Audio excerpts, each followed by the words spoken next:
ஆதரிச்சேன். அப்புறம் நானும் எதிர்த்து அவர் யாரால இறக்கி விடப்பட்டவர்னு தெரியுது, வெளிப்படையா தெரியுது. ப்ரோ வந்து தனித்துவமா எம்ஜிஆர் மாதிரியோ வந்திருந்தா ஒட்டுமொத்த நாடு அவர் கூட நிற்கும். அவர் பப்பட்டா இறக்கி விடப்பட்டிருக்காங்க. அவர் பயங்கரமான நடிகர், சிறந்த நடிகர். நடிகனா தான் விஜய் பார்க்க விரும்புறாங்க. வீடு தர வேணாம், காடு தர வேணாம்,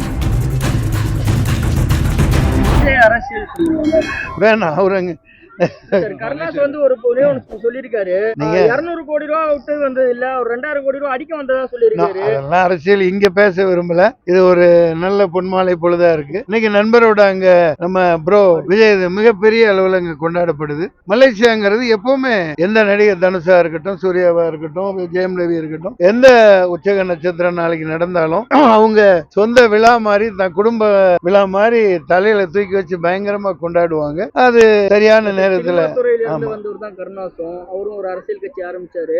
ஆனா அதே துறையில இருந்து வந்த விஜய் வந்து இப்படி ஒரு விமர்சனத்துக்கு உள்ளாக இல்ல அதை இப்ப பேசுறதுக்கு அதெல்லாம் அதை இப்ப பேச வேண்டிய இடம் இது இல்ல. நானும் ஆதரிச்சேன். அப்புறம் நானும் எதிர்த்து அவர் யாரால இறக்கி விடப்பட்டவர்னு தெரியுது, வெளிப்படையா தெரியுது. அதனால அவரு ப்ரோ வந்து தனித்துவமா வந்து இயங்கி ஒரு மக்கள் போராட்டமா எம்ஜிஆர் மாதிரியோ வந்திருந்தா ஒட்டுமொத்த நாடு அவர் கூட நிற்கும். ஆனா இது அப்படி அல்ல. அவர் பப்பட்டா இறக்கி விடப்பட்டிருக்காங்க. அதனால அவர் பயங்கரமான நடிகர், சிறந்த நடிகர். அது மக்கள் அதிகமா நடிகனா தான் விஜய் பார்க்க விரும்புறாங்க. இப்பவே பாருங்களேன், அங்க இது கடைசி படம், ஐயோ நடிக்க மாட்டாங்களே அப்படின்னு ரசிகர்கள் அவ்வளவு அதிகமா இருக்காங்க. நடிக்க தான் விரும்புறாங்க. அதுக்காக அரசியல்ல வரக்கூடாது, பதவிக்கு வந்து ஆட்சியை பிடிக்க கூடாதுன்னு சொல்லவே மாட்டேன். அது அவர் களத்துல இறங்கி போராடி வருவார். நானும் களத்துல இருப்போம். பிஹைண்ட் பெருமையுடன் தயாரித்து வழங்கும் மூன்வாக் மியூசிக்கல் நைட் ஜனவரி 4 ஞாயிறு மாலை 4 மணி அளவில் சத்யபாமா யூனிவர்சிட்டி சென்னையில் நடைபெற உள்ளது. உங்கள் டிக்கெட்ஸை book my show, district ticket 9 மற்றும் கின் ஆப் ஹாலில் ஸ்கிரீன்ல தெரியுற வாட்ஸ்அப் நம்பர், வெப்சைட் மூலமாக புக் செய்வோம்.